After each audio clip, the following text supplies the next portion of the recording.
Good afternoon, everyone. I'm very grateful to be here to present to you my research concerning how courts in the United States are dealing with parental alienation. And this is all in the name of helping us answer one of the big questions we come across when we're doing evaluations, and of course, judges have to answer this question. When should a child's exposure to parental alienation require a child protective response? It's a really important question. And that's what my research over the past 18 months has looked into, doing a survey of all 50 states, including the District of Columbia. So today our learning objectives are to define and differentiate parental alienation and parental alienation syndrome, list the most commonly used parental alienation behaviors employed by alienating parents, explain why waiting for symptoms of parental alienation syndrome to appear before intervening is a form of child neglect, recognizing how type 2 errors occur when determining claims of parental alienation using models that focus on indicators of harm rather than acts of maltreatment. And lastly, integrating the peer-reviewed literature regarding child psychological abuse with the relevant research and case law on parental alienation and parental alienation syndrome. So what drives this research is my model, the parental alienation child abuse model. And basically it says that a child's exposure to parental alienation requires or should require a child protective response. It distinguishes parental alienation as a set of behaviors perpetrated by a parent that is likely to cause harm to the child's relationship with the other parent, and parental alienation syndrome as a symptomatic outcome observed in some children exposed to parental alienation. Unlike other models of parental alienation that conflate parental alienation with parental alienation syndrome, under the term parental alienation, the parental alienation child abuse model clarifies that exposure to parental alienation alone, parental alienation behaviors, regardless of whether symptoms show up in the child, constitutes a form of child psychological abuse that warrants a protective response. This distinction allows us to intervene early and aligns with maltreatment-focused logic of the child protection models we already have, and that is currently being used, as we will see, by trial courts, which was explored in my research. So under the parental alienation child abuse model, children exposed to any parental behaviors that are likely to cause harm to their relationship with the other parent should require a protective response. Now we know from previous research, this is a 2018 study by Edward Crook, and he says, parental alienation is a significant form of harm to children. As a form of individual child abuse, parental alienation calls for a child protective response. So we see he's sounding the alarm and directing courts and mental health professionals to respond appropriately when we see children exposed to behaviors likely to cause harm to the child's relationship with the other parent. So what is parental alienation? Well, we go back to Doug Darnell's research, which began in 1993. And back then, you can recall that parental alienation syndrome was not conflated with the term parental alienation. So parental alienation meant, at the time, and I argue that it still does, quote, any constellation of behaviors, whether conscious or unconscious, that could evoke a disturbance in the relationship between a child and the other parent, unquote. Now, what is parental alienation syndrome? Dr. Gardner said, quote, parental alienation syndrome is a disturbance in which children are obsessed with deprecation and criticism of a parent, denigration that's unjustified and or exaggerated, unquote. And he listed 8 symptoms: campaign of denigration, frivolous rationalizations, lack of ambivalence, which we recognize now as splitting, borrowed scenarios, reflex of support for the alienating parent, independent thinker phenomenon, absence of guilt, spread of animosity. Those are the 8 symptoms, the cluster of symptoms, which Dr. Gardner defined as parental alienation syndrome. Let's take a look at what is not a diagnostic criteria for parental alienation syndrome. Reject, resist, avoid, or refuse. It's not a criteria. Why do some PA scholars believe that reject, resist, avoid, or refuse are reliable diagnostic indicators of parental alienation syndrome? Well, they fail to understand the etiology of the resist, refuse, avoid, reject dynamic in PAS. Resist, refuse, avoid, reject, I argue, is a byproduct of splitting. It doesn't happen in all cases. Not all PAS-affected children engage in splitting, and not all PAS-affected children who do engage in splitting will exhibit resistance, refusal, avoidance, or rejection. And that's from clinical observations, forensic evaluation observations, the relevant scientific research, and of course, case law. Now, Dr. Dardanel says in his book, Divorce Casualties, parental alienation syndrome symptoms describe the child's behaviors and attitudes towards the targeted parent after the child has been effectively programmed and severely alienated from the targeted parent. That means after they've been exposed to what? Parental alienation as he defined it. So how are PA and PAS differentiated? Parental alienation and parental alienation syndrome are 2 different phenomena. PA refers to the specific acts of maltreatment that could cause harm to the child's relationship with the other parent. And as we learned from Dr. Harmon, not always. It doesn't always. And parental alienation syndrome refers simply to the cluster of 8 symptoms that may or may not appear in a child after the child has been exposed to parental alienation. Some contemporary PA scholars have conflated PA with PAS in their operational definitions of parental alienation. For example, Burnett in 2020, quote, parental alienation is a mental condition in which a child allies strongly with one parent and rejects a relationship with the other parent without legitimate justification. A similar definition appears in the Family Court Review in 2023. Sullivan et al., quote, parental alienation is a type of parent-child contact problem where a child, for no justifiable reason, expresses negative attitudes, beliefs, and behavior toward one of his or her parents, primarily due to the preferred parent's denigrating attitudes, beliefs, and sabotaging behaviors. So what are these definitions of parental alienation, these contemporary definitions, really describing? Well, they're describing symptoms of parental alienation syndrome, not parental alienation. They're describing the symptoms that appear in the child. And these symptoms refer to what? Indicators of harm, not acts of maltreatment. So PA equals acts of maltreatment. PAS equals indicators of harm. They're 2 phenomenologically different constructs. And conflating the 2 causes problems, as we will see. Are the contemporary conflated definitions of parental alienation capable of recognizing all cases of parental alienation?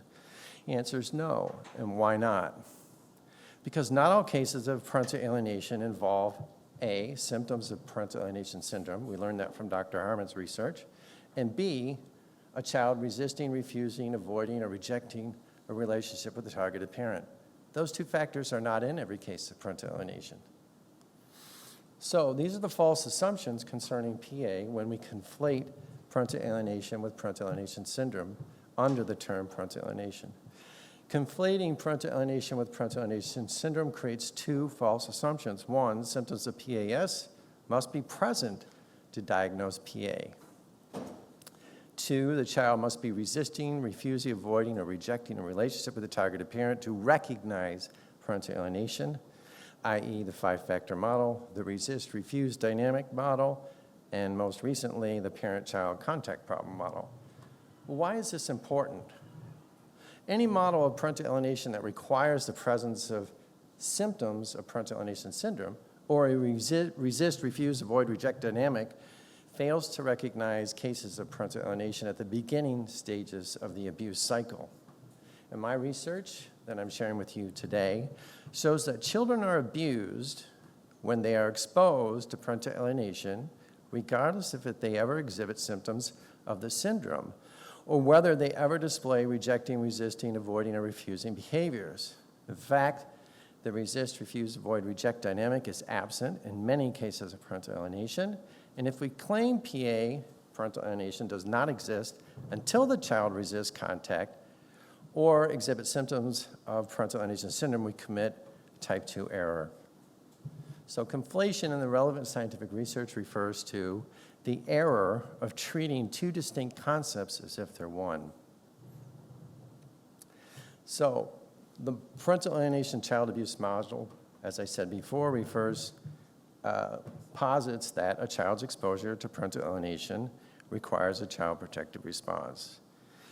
Now let's take a close look at the relevant scientific research which supports this model. In the recent Handbook of the Child Maltreatment, published by Springer, Hart et al. State one of the reasons why child psychological maltreatment is a challenge to assess cases of parental alienation that is often labeled as emotional harm or mental injury, which is inadequate because it focuses on indicators of harm in the child rather than acts of maltreatment committed by the parent.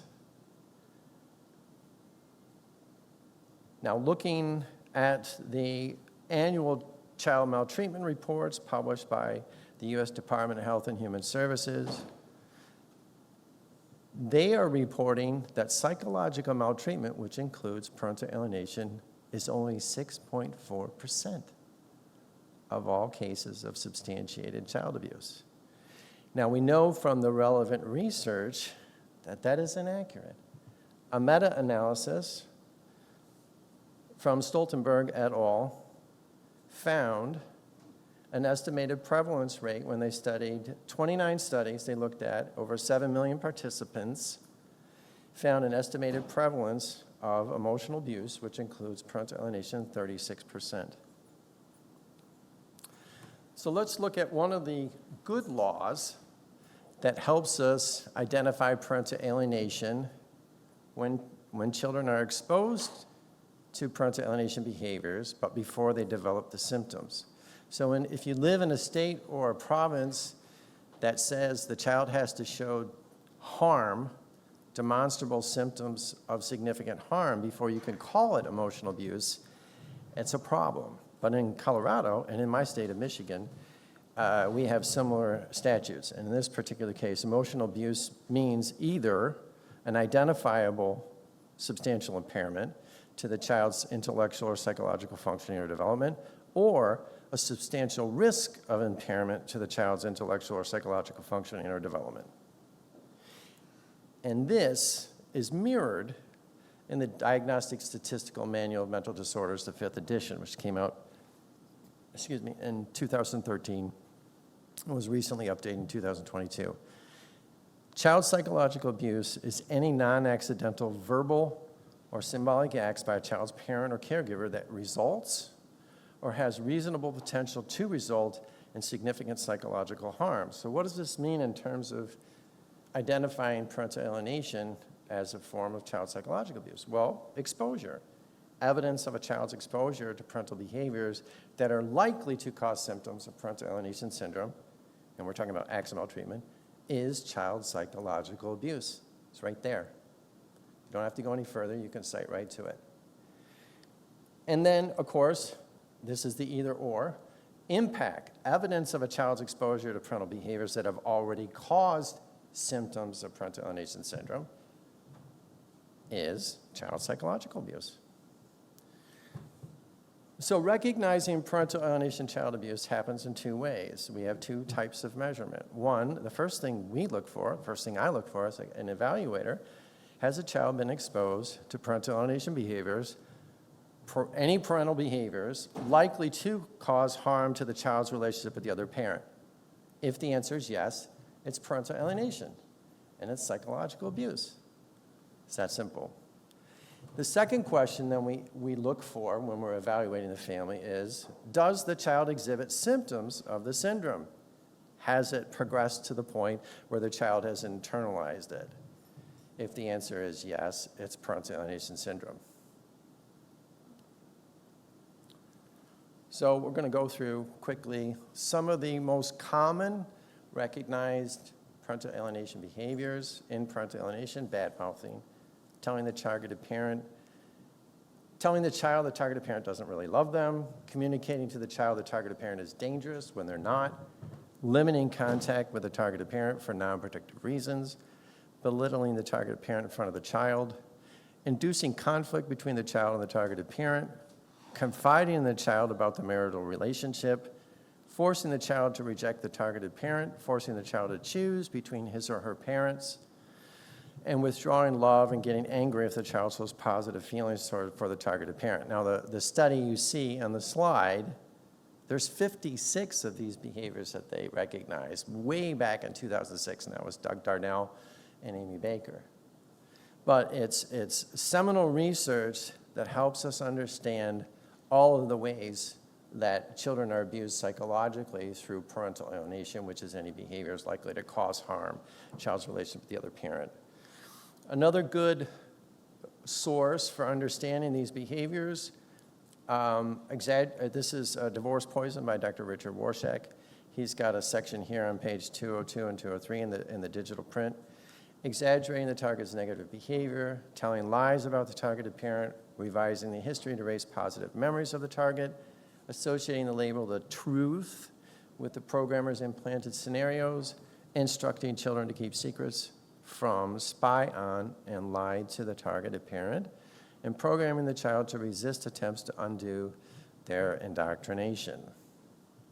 I also included this study from 2020 because I thought it had something important to tell us. Saini et al. In the Family Court Review state that parental alienation behaviors include, quote, making repeated unfounded allegations of child abuse, unquote. That's a very common alienation tactic. And last but not least, this is not exhaustive, of course, but this is an important one. This comes from Wozencraft et al., and of course this is obliquely related to what we're talking about. Parental loyalty conflicts involve one parent interfering with the child's perception of relationship with and access to the other parent. So let's take it, I'm going to show you 3 quick synopses of 3 cases that highlight where the court found parental alienation without symptoms in the child. 2021 findings. Court ordered no contact between the father and the child due to his acts of parental alienation against the child. The mother was awarded custody, so there's a child protective response to stop the alienation. And that's Lalicker versus Harpkoff. And parental alienation, of course, this is what was found by the court. Father verbally abused the mother in front of the child, calling her psycho, crazy, Satan, and the evil one. I had one in Arizona where the mother actually would get with the kids at night, let's pray for daddy because he's possessed by Satan, because he cheated on her, so he's the evil one. Yeah. Father encouraged the the minor child to feel hatred toward and behave disrespectfully to his mother. Father shared court materials with the minor child. Wright versus Wright, this is a Nebraska case, 2021 findings. Court restricted father's parenting time due to his acts of parental alienation, and the mother was granted sole legal and physical custody. Now, these parental alienation findings, there's no symptoms in the children. They're not resisting contact, refusing contact. There's no lack of ambivalence, no campaign of denigration. It's just straight up parental alienation, or if you want to call it parental alienation behaviors. So, father made disparaging comments about the mother to manipulate the children. Father engaged in a pattern of discussing his criminal matters with the children and placing blame on the mother. And the judge did the right thing. Child protective response to parental alienation as child abuse. Bingo. It's right there in the case law. Last case I'm going to go over, because I got to fly out to New York next week. It's fresh on my mind. Mothers, this is a New York case. Mother's parental alienation failed to alienate the children. However, the court found that her behavior constituted a threat of harm, warranting a protective response through a change of custody to stop the PA. That's simple. False claims of abuse, bad-mouthing, telling the children the father was dangerous, and limiting contact. Now, lastly, I want to go over 2 forms of parental alienation behaviors that are from the Claywar and Rivlin brainwashing book, Programming and Brainwashing Children. First one is denial of existence. Alienating parent denies the social existence of the other parent. Of course, they simply never talk about the other parent, blatantly ignore the parent when they're at a basketball game or other important social event, or actually cut the image of the other parent out of all the family photos. I've been in home visits for custody evaluations, and they're cut out, like the head's cut off and all kinds of crazy stuff. And of course, the tertiary thing that happens here, this is a corrupting emotional abuse because it teaches and models for the children to engage in ignoring emotional abuse of another family member. So this is a learned behavior, and that's why it's so bad. And so when you're explaining this to courts, you can say that. Rewriting reality technique. And I want to highlight this because we're going to look at 2 cases that show the result if we don't stop it before the kids develop symptoms. Now, the brainwashing process doesn't happen overnight, but the rewriting reality is a drip, drip, drip, drip, drip, and over time, eventually, some children give in, and long enough, and a lot of them give in. The parent attempts to convince the child to doubt his or her ability to perceive reality, mostly through confusion. The child observes the scenario from beginning to end, but as the brainwashing parent repetitively goes over the scenario and resists the child's interpretation, the original and true reality is ultimately filtered out. The rewritten script is eventually adopted. So let's look at the case out of Texas. The reason why I'm including these is these next 2 cases highlight the reason why we don't want to wait till children are brainwashed and exhibiting PAS before we intervene. This is a Texas case where a 10-year-old boy shot and killed his father at the direction of the mother. So here's an excerpt from a program on MSNBC. He used the kids to hurt him. Called them up, put the phone down, and then told the children, Dad never loved you. Dad didn't ever want you. She's telling the children this. While he's on the phone and he can't do anything and he can't do anything about it. And they say Deborah was violent too. She threatened to inject him with insulin while he was sleeping. Deborah was arrested and jailed for that threat, but always maintained it was a joke and was never convicted of anything. As for Deborah's most serious allegation that Rick sexually abused his older son, his friends and his divorce attorney, Kathleen Collins, say it's outrageous. It is the most ridiculous, baseless, groundless accusation that I have ever heard. And the only person that believes it is Deborah Geisler. Rick always denied the allegations of sexual abuse, and no charges were ever filed. Rick even passed 2 polygraph tests. Rick's friends say Deborah concocted the story, convinced her son to believe it, and then shopped the allegations to 4 different law enforcement agencies. And they say even when the charges were not substantiated, Deborah threatened to pursue them anyway. I wouldn't speak to my son unless you want me to call the police or child abuse. Call the police. Okay. It worked the last time when you lied, Deb. Why not lie again?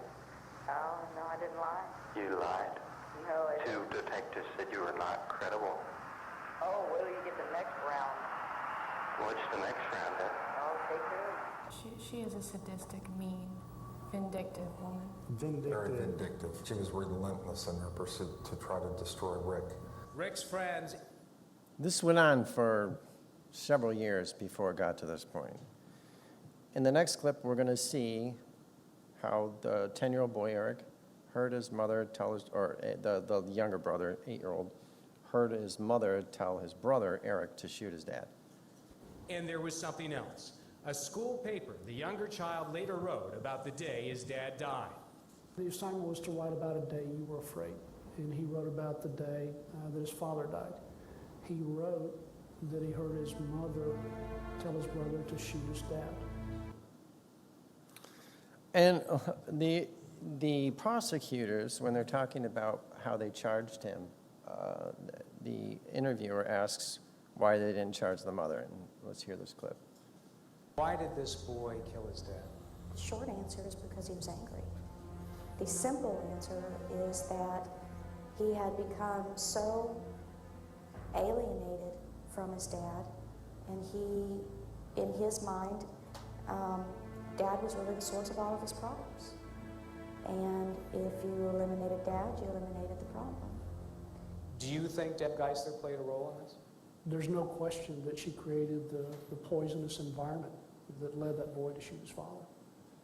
And I always, felt like if she didn't put the gun in his hand, she at least put the thought in his head. Yeah, so that's the end point of corrupting, rewriting realities. They used to call it syndrome technique. So rewriting reality, that's the brainwashing. And we don't want to wait till that happens. That's why we want to stop it before it gets there. Here's another one from the Goscinny, Rucky versus Rucky. This is Footprints in the Snow from an ABC. This is a clip. And this is a good clip to see because Nico, the oldest boy, talks about how his mom stood behind him writing how bad his dad was on Facebook and how he was sort of in this woo-woo land of half believing and believing it and signing on to it, and later woke up out of it after he was rescued. But his two of his younger siblings were brainwashed severely even after they were reunited. Sandra's strongest proof was always the testimony of her children. But today, one of those children has recanted his story. Oldest son, Nico. Get up there, Nico. That little boy from the home videos. And the same son who later posted that damning Facebook message accusing his father of physical abuse. He now says all of that was a lie, and that it was his mother who pressed him into believing it was true. She started to say, like, your dad's this bad guy. Your dad, like, hurt you when you were younger. And I was like, what? What are you talking about? I don't remember any of this. Well, it happened to you. It's like, and at the time I believed it because you listened to your mom.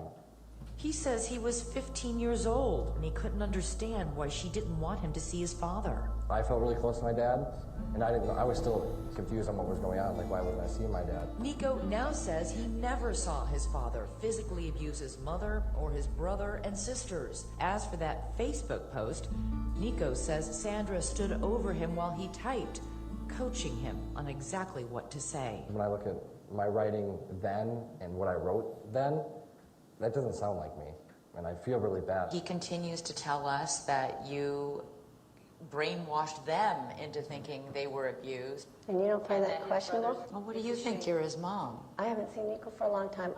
It's sad that he's saying that. And this points out why it's so hard when a case comes to us where these kids are so alienated, and we're trying to work our way back and saying, well, I had a case recently. Dad punched me in the arm. And I go make Dad take 3 polygraph tests. I'm a mandated reporter. Dad punched me.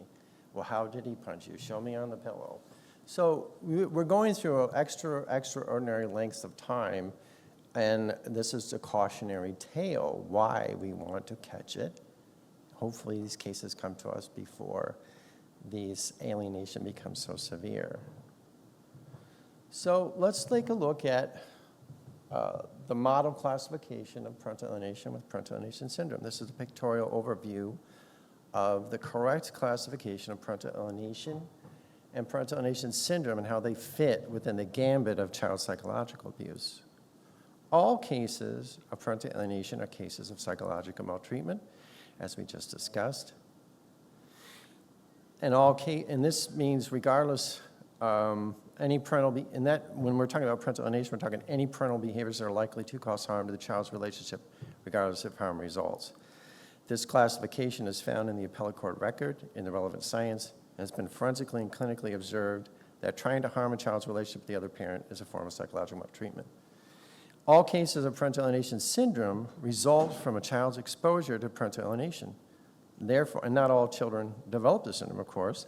Therefore, parental alienation syndrome is a subtype of parental alienation. Where did that come from? It came from Dr. Gardner, 2002. And any model, including the 5-factor model, used for assessing parental alienation that requires resist, refuse, avoid, reject factor is a subtype of parental alienation syndrome. And that why? Because, let's go back. Factor 1 is not exhibited by all children who suffer from symptoms of parental alienation syndrome. It's just a fact. Maybe 90% have a resist dynamic, but there's 10% that don't. So this is the correct classification, and so we can understand how this fits into how we're looking at the big picture. And the big picture, of course, is psychological maltreatment. Now, let's take a look at my research, which began 18 months ago. I wanted to find out how judges across all 50 states and the District of Columbia, one case, were dealing with parental alienation. So we wanted to find out how are trial court judges determining whether parental alienation was present? And did the trial court take a protective response after they found parental alienation? So we did a Westlaw query, simple, quote, parental alienation, unquote. 50 states, DC returned 1,452 appellate court cases that discussed parental alienation, but our inclusion criteria were cases where the trial court not just discussed it, but considered it as a factor and made a ruling on whether or not it was in the case and whether, considered it. So our exclusion criteria cases where the trial court did not consider it. And so we ended up with 1,259 cases that met our inclusion criteria. And our coding process was we were asking these questions. Was parental alienation found by the trial court? If PA was found, did the trial court find it by symptoms in the child or parental alienation child abuse, as we just discussed? That means exposure to parental alienation behaviors. Our initial coding was, this is what we really literally put in our hundreds and hundreds of pages of cheat sheets and coding between 3 coders, including myself. PA not found, the trial court ruled out PA. PA found, the trial court ruled in PA. And then under the found cases, either found by parental alienation syndrome, meaning there were symptoms in the child, or found by exposure to parental alienation behaviors. The court using the parental alienation child abuse model. And here's what we found. These are the results. So in 570 cases, PA was not found. And in 689 cases, PA was found. So that's 55% versus 45%. And of the PA found cases, roughly 72% of them, 495 cases, the trial courts found them by symptoms in the child. And the remaining 28%, this is the good news, the trial courts recognize that exposure to parental alienation behaviors or parental alienation required a child protective response. And the majority, 99% of these, they took protective action in the found cases, which is a good sign. So this is our key finding, one of them. Trial court judges are using the parental alienation child abuse model, viewing a child's exposure to acts of parental alienation as requiring a protective response, reversal of custody or changing custody, modifying in such a way as to protect the children from further abuse. So next, we turned our analysis to looking back at the cases where the trial court did not find parental alienation. We investigated whether the trial court committed a type 2 error, which means a false negative finding, saying parental alienation was not there when it really was. And good news is it was lower than what we thought. We thought that the error rate was higher, but it was still unacceptably high. And then we had to dig down and find out why. So 198 cases of the found cases, or not found, excuse me, parental alienation was properly ruled out, that's 72%, and the remaining 56 cases were type 2 errors. So the key finding here is that some trial courts misunderstood and or misapplied the relevant science. Oops, this did not show up. I was going to show you my cheat sheet. So we're up to 15 states out of the 50 states, so we're still in the process of coding. So those numbers may shift slightly. But I wanted to give you an indication that in some states you'll have 0 type 2 errors, and in some cases you'll have a lot of type 2 errors. And the biggest cases are the biggest number of cases we found was in California and New York. So in our type 2 analysis, we had to determine whether the court made a mistake by ruling out PAS when they should have ruled it in, or PAS. And what we used was there had to be clear and convincing evidence of parental alienation the trial court either ignored, did not understand, or misinterpreted. And then we determined whether the type 2 errors had common themes and organized them thematically. And the first set of cases we coded as false negatives, we labeled as, it must be parental alienation syndrome. In other words, the kid must be showing signs of the symptoms, and we're not going to do anything. These cases involve trial courts misunderstanding the science of parental alienation as an act of maltreatment. Specifically, courts required that the child exhibited symptoms of parental alienation syndrome. In these cases, the court's rationale was essentially, a child's exposure to parental alienation does not warrant a child protective response unless the children are showing symptoms of parental alienation syndrome. Now, what does this conflict with? We just saw the DSM-5. It conflicts with the DSM-5 says likely to cause harm to the child's psychological condition. So it's a recent case last year in the state of Michigan, McMurphy versus Paz. And in this case, we didn't do it all because it's too expensive. I paid a handsome sum to pull the trial transcripts for all 12 evidentiary hearings, and we read through them more than once. Father alleged parental alienation and motion for a change of custody, and the court held 12 evidentiary best interests of the child hearings. Mom's expert testified, quote, ABSEC has never recognized parental alienation by itself as constituting child abuse, unquote, and that there is no medically accepted definition and procedure for determining whether parental alienation is present. Although Mom's expert acknowledged concerns that the minor child had been coached to make the sexual assault allegation against the father, she opined that, quote, it's rare for a child to give a report that is coached, unquote. She literally said that. CPS investigated, she was the alienating parents expert. CPS investigated the allegations. Of course, they did not substantiate them. The forensic interviewer noted in her report concerns that the mom was coaching the children to report during the interview. So, father's expert testified, and this is kind of where the wheels fell off the bus a little bit, even though the referee kind of had an idea in her mind, that parental alienation occurs when a child rejects a parent without justification on account of the other parent's influence, unquote. The expert provided a 5-factor model to identify when parental alienation exists and testified that all 5 factors must be present for alienation to be occurring, unquote. Discounting what? The nuclear bomb I planted in the kid with the false allegation of sexual abuse. That's going to go off as soon as we get the kid away from the targeted parent. The trial court found that the father failed to meet his burden of proving parental alienation because he failed to connect the evidence pertaining to mother's horrible behaviors to a negative impact on their minor child. It must be what? PAS. That's why we coded it as that. So since the children still wanted contact with their father, did not display symptoms of parental alienation syndrome, the court did not take measures to stop the parental alienation child abuse. The case got worse, of course, i.e. telling the children their father sexually abused them, which is the ongoing script that didn't get washed out properly because they didn't protect the kids. Here's an older case, the trial court from the state of Michigan. The trial court found that the mother's alienating behaviors were harmful, but not harmful enough to warrant a change of custody from the alienating parent to the targeted parent. Court's rationale was based on the idea that the child must be showing symptoms of parental alienation syndrome before it warrants a change of custody. The custody evaluator admonished the court, and the court even had a great evaluator in this case, and he said, with the custody remaining with the mother, and the mother being informed of how inappropriate her behavior is, the mother will most certainly continue her alienation and further devaluation of the father. This continued alienation has the ability to cause the most psychological and maybe even pathological damage to the psyche of the child, unquote. So handing it to the judge on a silver platter and not having any of it. So they didn't change the custody because the judge didn't feel the children were alienated enough.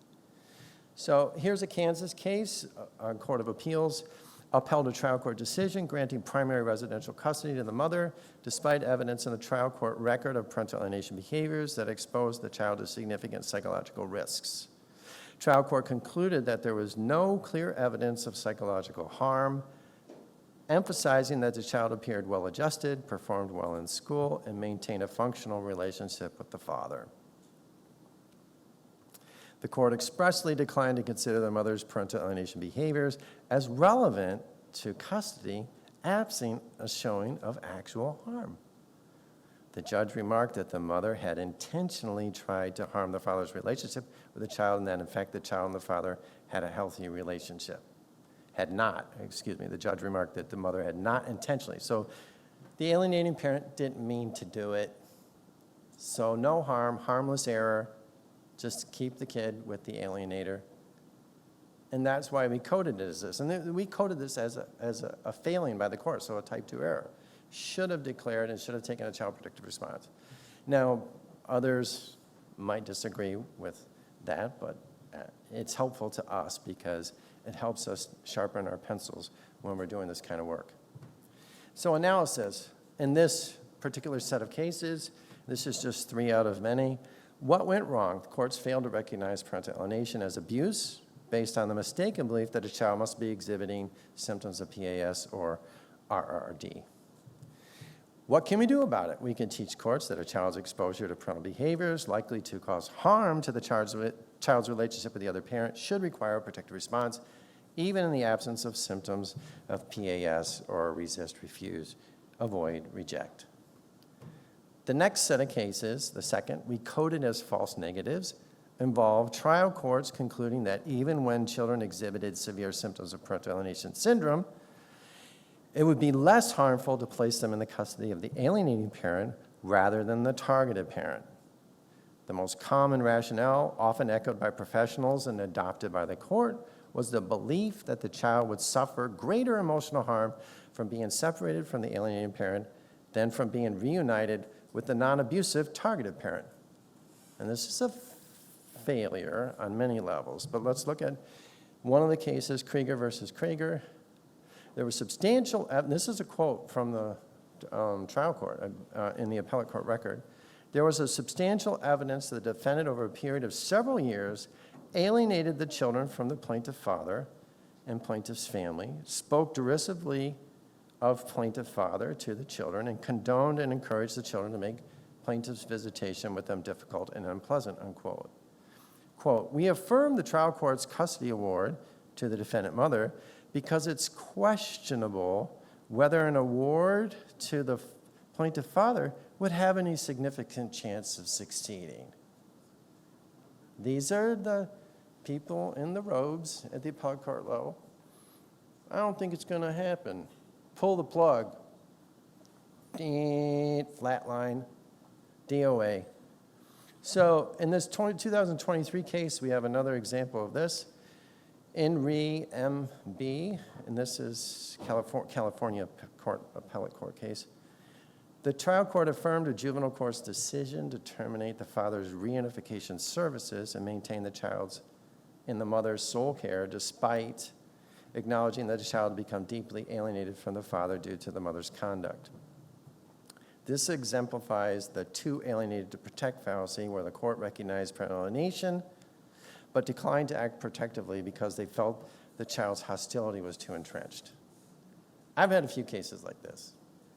And the judge actually says to the alienating parent, go bring her to court as a 15-year-old child, screaming and crying, comes into court, screaming, no, I can't go with you, runs out, have to grab her, put her in the truck, she gets home, and then I get a text message. She jumped out of the window, said, call the police, help, would rather be in the hospital on a psychiatric hold than be with her targeted parent. So we do have those kinds of cases. So they're all individual, and I'm not, I don't have the trial court record, but this just typifies how important it is that we exhaust every effort to try and save kids who are being severely alienated.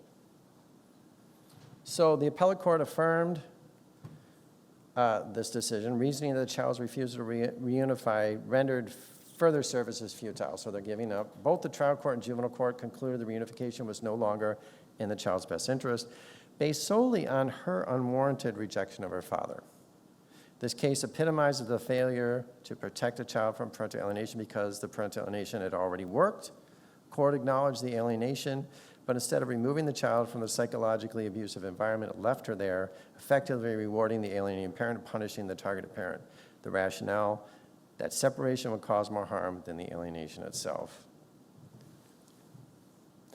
We're going to move on. Let's go to the third, our analysis here, and we kind of covered this. In these examples, the child's too alienated. Type 2 errors, the courts failed to act despite clear evidence of harm from the children's exposure to parental alienation, resulting in the children remaining with the abusive parent, while the non-abusive targeted parent was permanently erased from the children's lives. What can we do about it? Teach courts how to intervene and stop alienation as soon as there is evidence of the child's exposure to parental alienation. Because typically when you get this far, and maybe they are too far gone, there's some point in the past where somebody could have done something. If you look back and you've done autopsies on these cases like I have, you go, oops, oops, oops, oops, oops. So it's both parents' fault. This is just one case. This is another one we call, it's both parents' fault. The trial court failed to do a but-for causation analysis of the parental alienation evidence, resulting in its finding that both parents individually characteristically, both parties' individual characteristics resulted in a co-equal toxicity. It's both parents' fault. Now, but-for causation analysis simply means but for this child's exposure to parental alienation, they wouldn't be exhibiting the symptoms. So if you have a targeted parent who's goofy, quirky, and weird, and they do non-alienating behaviors, it's not the same as an alienating behaviors, and we don't measure them the same way. So mother's quirky behaviors, this case it was an alienated mother, we're not risking harm to the child's relationship with the father. This is not a hybrid case. Father's alienating behaviors were causing harm to the children's relationship with their mother. The Court of Appeals found that the great weight of the evidence supported a finding that the father had exposed the children to parental alienation that was causing harm to the children's relationship with their mother, warranting a reversal of the trial court's ruling that the father had primary physical custody. I believe this was, one of the cases was Stanley Claywar testified in, did a phenomenal job, and it was reversed. I don't know what happened at the trial court level after it went back, but it shows you that there was a type 2 error at the trial court level, and this is primarily where our research was looking at.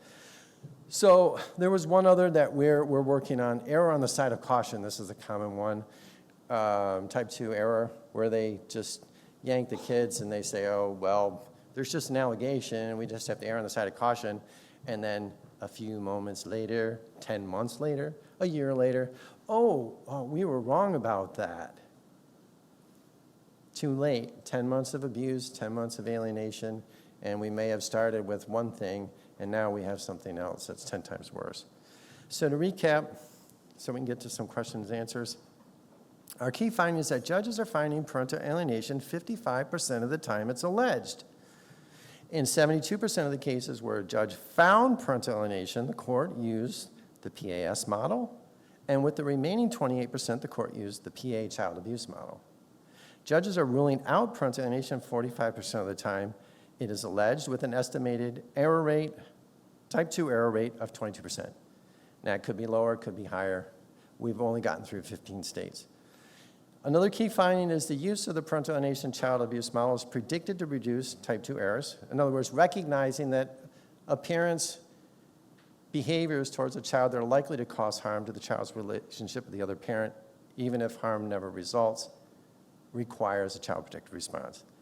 It may lead to greater recognition of parental alienation as a form of child psychological maltreatment that requires a protective response, especially in cases where there's an absence of symptoms of PAS or the resist, refuse, avoid, reject dynamic. So some of the limitations, we did not analyze for type 1 errors where the trial courts might have found parental alienation that was not really present. The data we analyzed was limited to what was in the appellate court records, excepting a few cases where we had access to the trial court records. And the implications are, courts have been and continue to recognize the term parental alienation as a form of child psychological abuse. They're saying that term means a parent's abusing the child with alienating behaviors, and they call it parental alienation, and there's no symptoms of parental alienation syndrome. That's what that means. Using the parental alienation child abuse model approach should lead to earlier intervention before the children develop PAS, and it should help positively influence policy and guidelines on how Child Protective Services and courts should handle alienation cases as part of a comprehensive preventive strategy to help stop this kind of abuse.